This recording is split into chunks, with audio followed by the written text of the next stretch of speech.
Good morning. Good morning, Rachid. Good morning, Kamal. Today. And thank you for taking the time to talk to me today about your contribution to the Cyber Tech Symposium. I'm really grateful for the invitation. Thank you very much. Thank you. So can we really start by you telling us a little bit more about yourself, your role within the Institute of Coding, and how did the Institute come about and its mission, etc.? Of course, I'd be happy to. And as you know, as a member of the Institute of Coding, the IOC is a group of universities and employers and outreach organisations working to deliver advanced tech skills nationally. We're quite a large group. We shift in size over time, but we've been as large as 35 universities. We've had more than 300 companies concretely contribute, from governance boards to rolling their sleeves up to doing some work with us.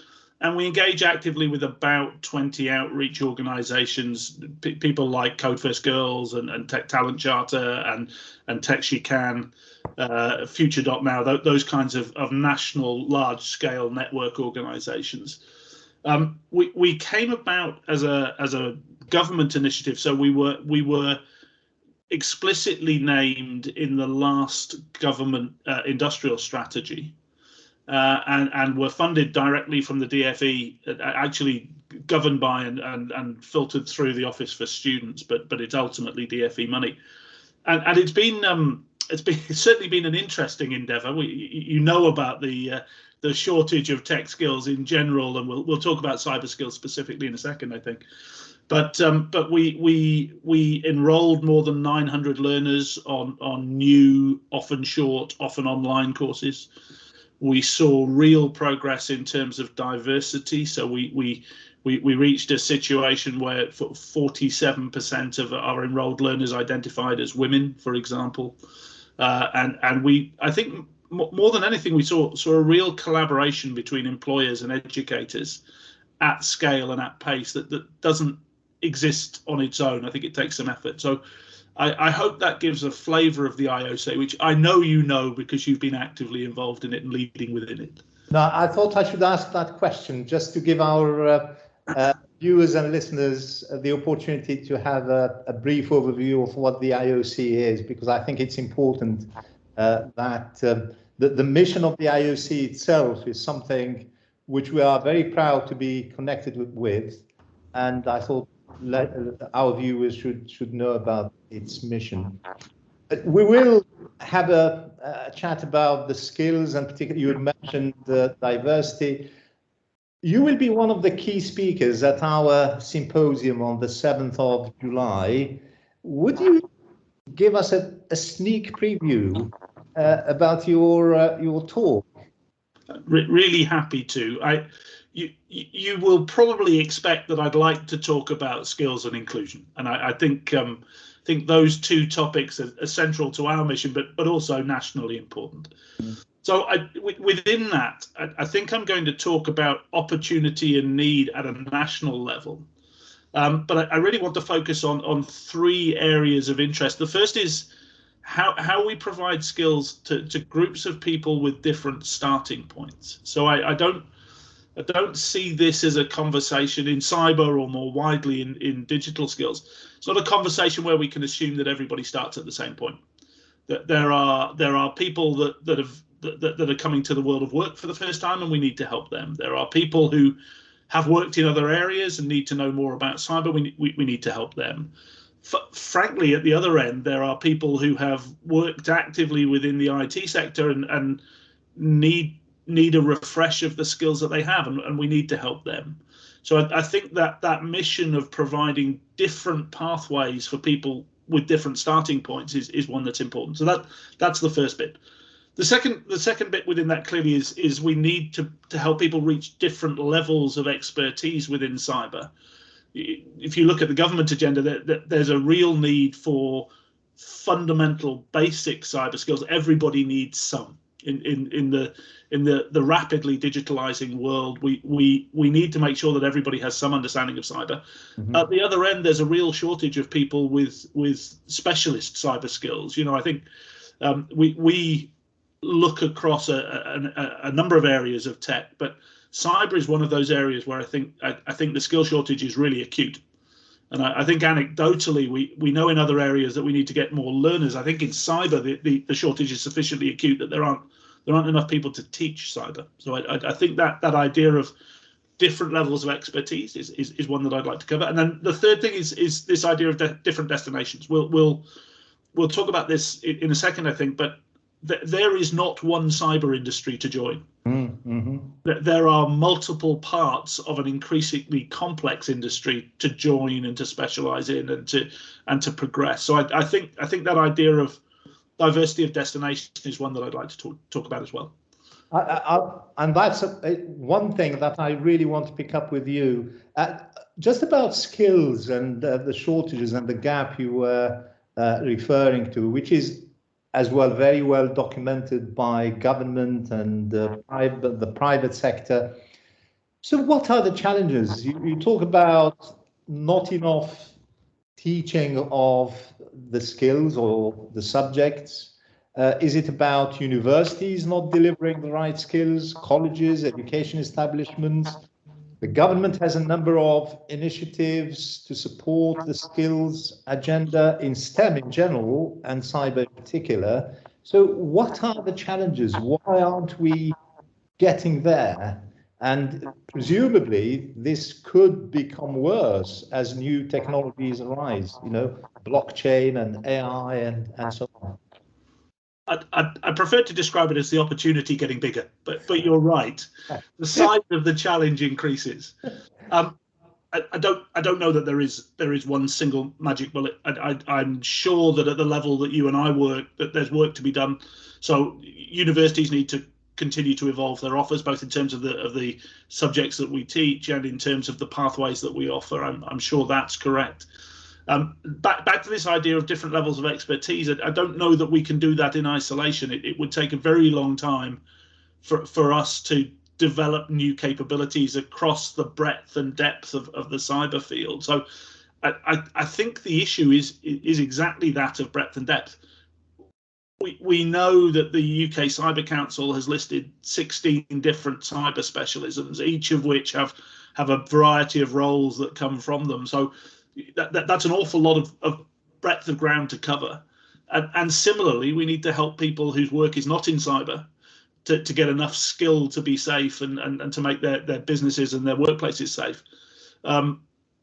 Just as we need to be producing the next cohort and generation of doctoral students and cutting edge engineers. Both need to be done, and we need to work out which part we fill, I guess. Mm-hmm. And you touched on the diversity and the inclusion, and we know we have probably at a national level and maybe global in terms of the gender imbalance in the UK in particular, but also a neurodiverse community. And what are we doing as a nation to alleviate some of the issues we have in that space? I think there's some really good work going on, and I think there's more to be done.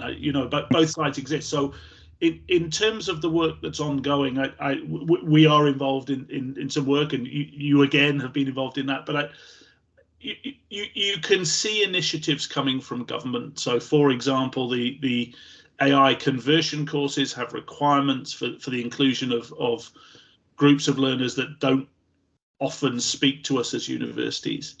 I think you can look at other initiatives like the funding that's provided for the Tech Talent Charter. You can look at non-governmental initiatives, people like Tech She Can, people like Code First Girls, who are doing fantastic work in terms of the gender imbalance.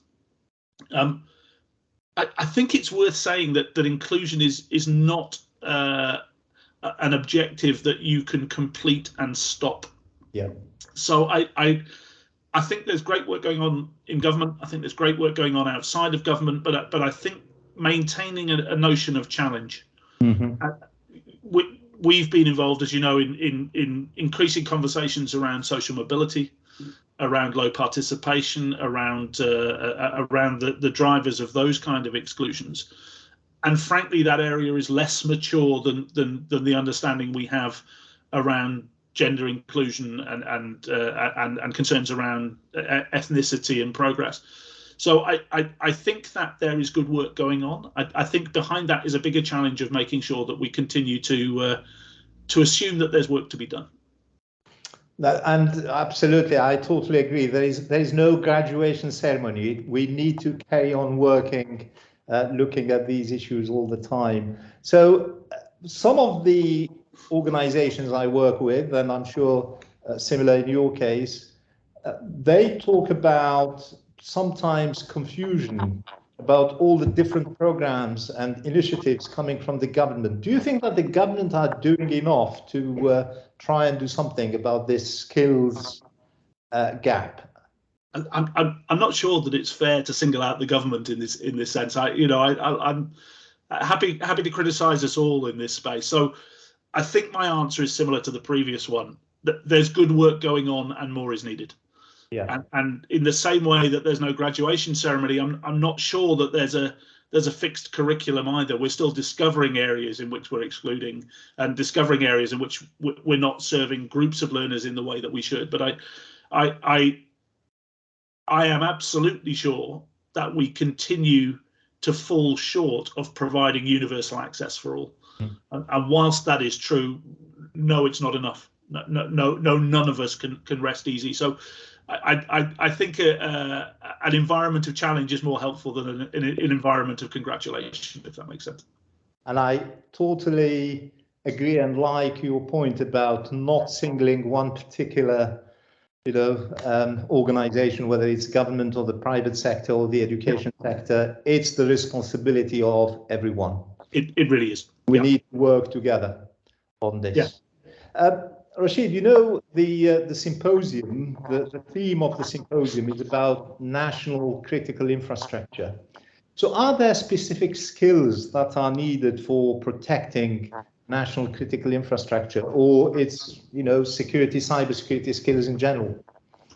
I think both answers work, actually. I think in this case, I'll bow to better people than myself. If you look at the National Centre for Cybersecurity and their estimation of the areas in which we need skills, not even the concrete skills themselves, but the areas in which we need to develop.